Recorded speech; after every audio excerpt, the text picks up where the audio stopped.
मेघा छात्रवृत्ति परीक्षा की तैयारी कर रहे सभी छात्रों को मेरा प्यार भरा नमस्कार। मैं हूं श्रवण कुमार सागर। आज हम आपके लिए फिर से एक नया वीडियो लेकर के आए हैं जिसमें आपको नागरिक शास्त्र का नोट्स देंगे जो पार्ट 3 है। इससे पहले ही 2 पार्ट्स बना चुके हैं, अगर आप उसको नहीं देखें तो उसको ज़रूर देख लीजिएगा। तो चलिए आज के वीडियो को शुरू करते हैं और देखते हैं कि कौन कौन से टॉपिक आज के वीडियो में कवर किया गया है। जितने भी इम्पोर्टेंट टॉपिक है सबको मैंने कवर कर लिया है। तो चलिए देखते हैं। तो पहला है सर्वोच्च न्यायालय तथा उच्च न्यायालय से संबंधित। सर्वोच्च न्यायालय में एक मुख्य न्यायाधीश तथा अन्य 25 न्यायाधीश होते हैं। ठीक है, याद रखना है। सर्वोच्च न्यायालय में एक मुख्य न्यायाधीश होता है तथा 25 अन्य न्यायाधीश होते हैं। मुख्य न्यायाधीश को राष्ट्रपति नियुक्त करता है तथा राष्ट्रपति के सलाह से मुख्य न्यायाधीश अन्य न्यायाधीश को नियुक्त करता है। और सर्वोच्च न्यायालय के न्यायाधीश 65 वर्ष की आयु में सेवानिवृत्त होते हैं, यानी कि ये इसका जो कार्यकाल होता है 65 वर्ष तक चलता है। तो इसमें 3 क्वेश्चन आपको देखने को मिले कि सर्वोच्च न्यायालय का न्यायाधीश 65 वर्ष की आयु तक सेवा में बने रहते हैं, यानी रिटायर होते हैं 65 वर्ष की आयु में। ये बार बार परीक्षा में पूछा जाता है क्योंकि अधिकांश जॉब में क्या होता है कि 60 वर्ष में रिटायर हो जाते हैं, लेकिन मुख्य न्यायाधीश का जो है 65 वर्ष में रिटायर होता है, इसलिए परीक्षा में पूछ देता है। तो अगला टॉपिक देखते हैं कि क्या है। तो अगला टॉपिक है सर्वोच्च न्यायालय के न्यायाधीशों का वेतन 2,50,000 रुपये प्रति माह है। तो इसका वेतन पूछा जा सकता है, तो याद रखना 2,50,000 रुपया इसका जो वेतन होता है ये प्रति माह होता है, सर्वोच्च न्यायालय के न्यायाधीशों का वेतन। और अगर राष्ट्रपति और उपराष्ट्रपति की अनुपस्थिति में उनका कार्यभार मुख्य न्यायाधीश संभालता। मान लीजिए अगर राष्ट्रपति और उपराष्ट्रपति दोनों अनुपस्थित हो तो उस स्थिति में मुख्य न्यायाधीश जो होता है सर्वोच्च न्यायालय का, वही राष्ट्रपति का काम या उपराष्ट्रपति दोनों का काम करते हैं। तो सर्वोच्च न्यायालय का न्यायाधीश बहुत ही पावरफुल होता है। तो देखते हैं अगला टॉपिक क्या है। मैं जितना भी टॉपिक कवर किया हूँ इन्हीं में से आपको मेघा छात्रवृत्ति परीक्षा में पूछे जाते हैं। आप पिछला 10 साल का क्वेश्चन देख सकते हैं और मैंने उन सभी क्वेश्चन को टॉपिक में कवर कर लिया है।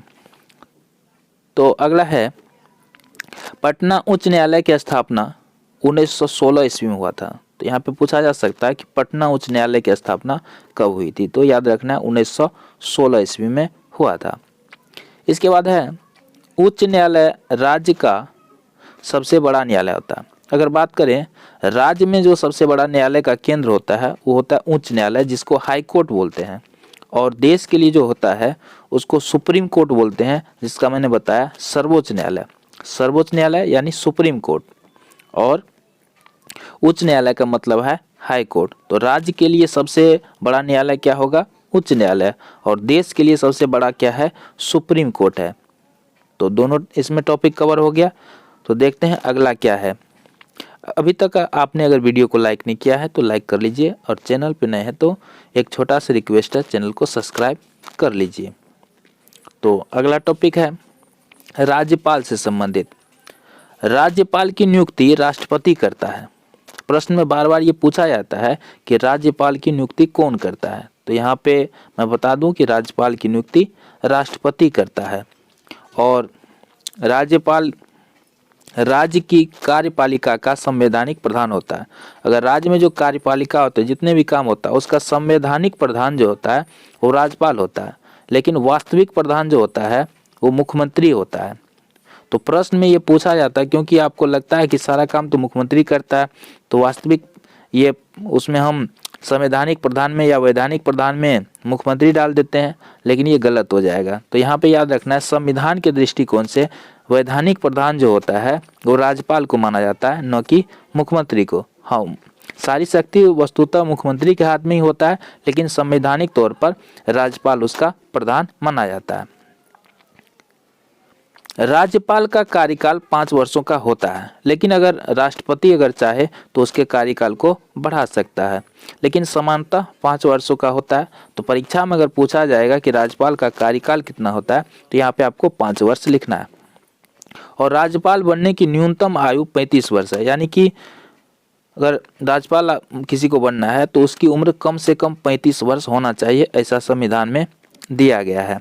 और राज्यपाल की वेतन की बात करेंगे तो इसको 3,50,000 रुपया मासिक वेतन दिया जाता है। तो राज्यपाल का वेतन को याद रखना है 3,50,000 रुपया मासिक वेतन। इसके अलावा उन्हें भत्ता और भी मिलता है, पेंशन मिलता है, उसकी गिनती अलग है, लेकिन वेतन की बात करेंगे तो 3,50,000 रुपया मिलता है। ये 3 क्वेश्चन इसमें कवर हो रहे हैं, तो इसको आप नोट कर सकते हैं और इसको याद कर सकते हैं अगर आपको परीक्षा में सफलता हासिल करना है तो। नेक्स्ट है लोकसभा एवं राज्यसभा से संबंधित प्रश्न ले लेते हैं। लोकसभा को संसद का निम्न सदन कहा जाता है। यहाँ ध्यान रखने वाली बात है, बार बार परीक्षा में पूछा जाता है कि संसद का निम्न सदन किसे कहा जाता है, तो यहाँ याद रखना है लोकसभा को। और लोकसभा में सदस्यों की अधिकतम संख्या अगर पूछा जाए तो अधिकतम संख्या होता है 552।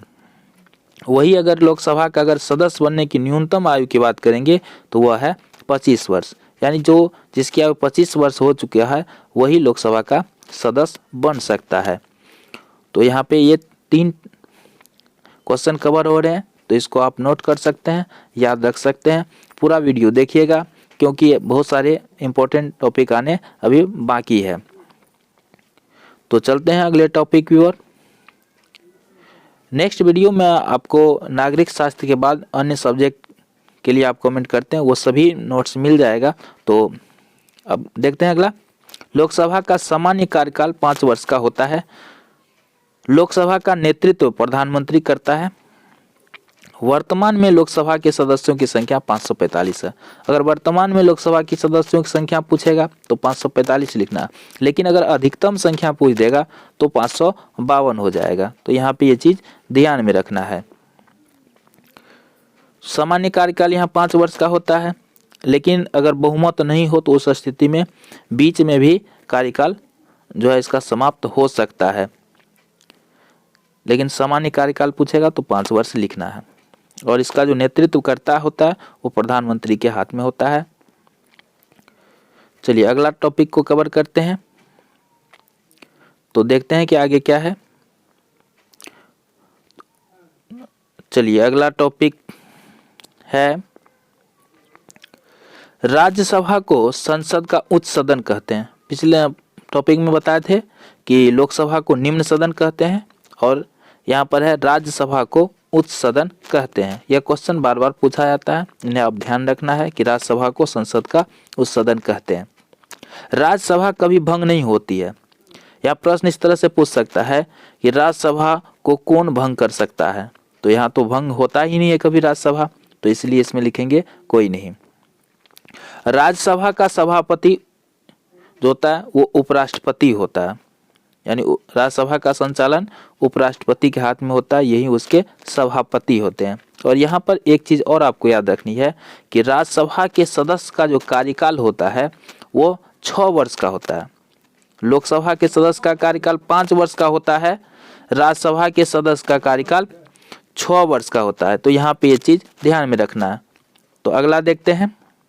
राज्यसभा में अधिकतम सदस्यों की संख्या 250 है। अगर अधिकतम सदस्य की संख्या पूछेगा तो 250 सदस्य आपको बताना है राज्यसभा में। और राज्यसभा का सदस्य बनने की न्यूनतम आयु 30 वर्ष है। जहां लोकसभा के सदस्य बनने की न्यूनतम आयु 25 वर्ष है, तो उसी तरह से राज्यसभा के सदस्य बनने की न्यूनतम आयु 30 वर्ष है। तो यहाँ आपको ध्यान रखना है। और राज्यसभा के सदस्य का कार्यकाल 6 वर्ष का होता है, जो मैंने नोट्स में नहीं लिखा है, लेकिन आप नोट जरूर कर लेंगे कि राज्यसभा के सदस्य का कार्यकाल 6 वर्ष होता है। परीक्षा में पूछ देता है क्योंकि बाकी सबका कार्यकाल 5 वर्ष होता है और राज्यसभा का 6 वर्ष होता है, तो ये परीक्षा में पूछ देता है। आपका जो भी सलाह सुझाव शिकायत हो क्वेश्चन हो आप कमेंट बॉक्स में कर सकते हैं, उन सभी का रिप्लाई मिलेगा। इस वीडियो में इतना ही। नेक्स्ट वीडियो हम जल्द ही लेकर के आएंगे। तब तक के लिए आपका दिन शुभ हो। शुभ रात्रि। जय हिंद।